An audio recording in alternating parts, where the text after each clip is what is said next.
বন্ধুরা, রোজের মতো আজকে আমি আমার রান্নাঘরে দেখাবো মোচা ঘন্ট কীভাবে করে। সবাই জানো মোচা ঘন্ট, তবু আমি আজকে আমার রেসিপিতে দেখাচ্ছি রান্নাঘরের। তো দেখো, প্রথমে কড়াইটা গরম হয়ে গেছে। এবার এতে তেল দেব। তেল দিলাম, তেলটা একটু গরম হতে দেবো। গরম হলে জিরে তেজপাতা ফোড়ন দেবো। ঠিক আছে, তেলটা একটু গরম হোক। দেখো, তেলটা আমার গরম হয়ে গেছে। এবার এই গরম তেলের মধ্যে দেবো একটু জিরে ফোড়ন আর একটু তেজপাতা দিয়ে এবার কেটে রাখা, দেখো ছোট ছোট করে আলু কেটে রেখেছি, কেটে রাখা আলুগুলোকে দেবো। মোচার সঙ্গে মেখার জন্য ছোট ছোট করে আলু দেওয়াই ভালো। দেখো, আলুগুলো একটু নুন হলুদ দিয়ে ভেজে নেব। ভেজে তারপরে মশলাগুলো দেবো। দেখো, এই আলুগুলোর মধ্যে একটু নুন দিয়ে দিলাম। এবার আলুগুলো একটু ভেজে নেব।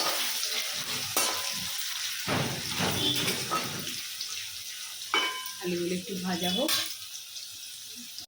দেখো, আলুগুলো একটু ভাজা ভাজা হয়েছে। আলু একটু ভাজা হয়েছে।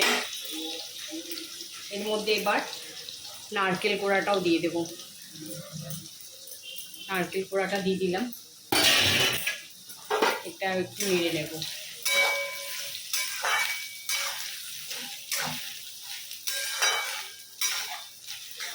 দিয়ে রাখা নারকেল দিয়ে দিলাম।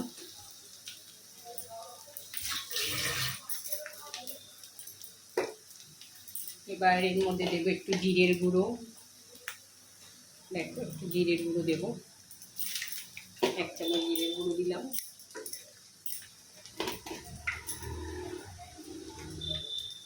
অল্প একটু লঙ্কা গুঁড়ো দিলাম। এটা বেশি মোচা, বেশি ঝাল ঝাল হলে ভালো লাগে না, একটু মিষ্টি মিষ্টি ভালো লাগে। নিরামিষ তরকারি তো এটা। সামান্য একটু হলুদ দিলাম।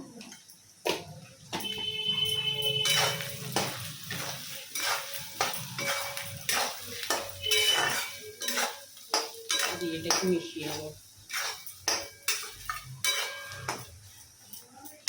এবার দেখো, সেদ্ধ করে চটকে রেখেছি মোচাটা।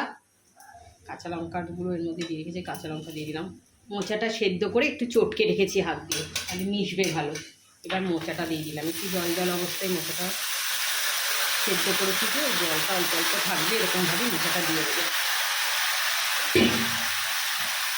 আর মোচাটা যখন সেদ্ধ করবে, এটা একটা ছোট টিপস, মোচাটা যখন সেদ্ধ করবে, সেদ্ধ করার সময় অল্প একটু সর্ষের তেল দিয়ে সেদ্ধ করবে।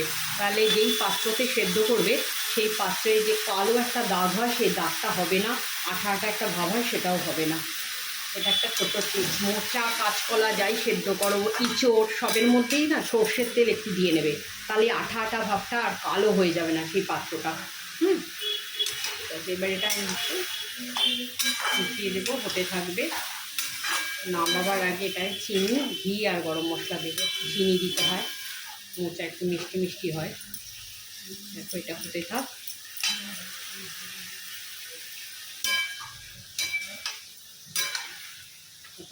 আলুটাও সেদ্ধ হয়ে যাবে, নাড়াচাড়া করতে করতে। জলটাও সেদ্ধ হবে, আলুটাও সেদ্ধ হবে। দেখো, ঘিটা দিয়ে দিয়ে দেখো। এবার আমি ঘি দিয়ে দিলাম। এটা এবার আমি ঘি গরম মশলা দিয়ে নামিয়ে দেবো। গরম মশলা গুঁড়ো করাই আছে, গরম মশলার গুঁড়ো দিয়ে দিলাম।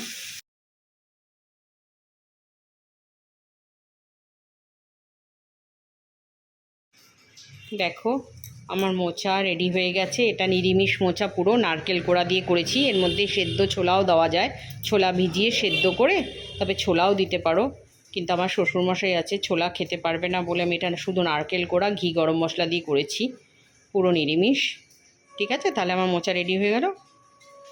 টাটা।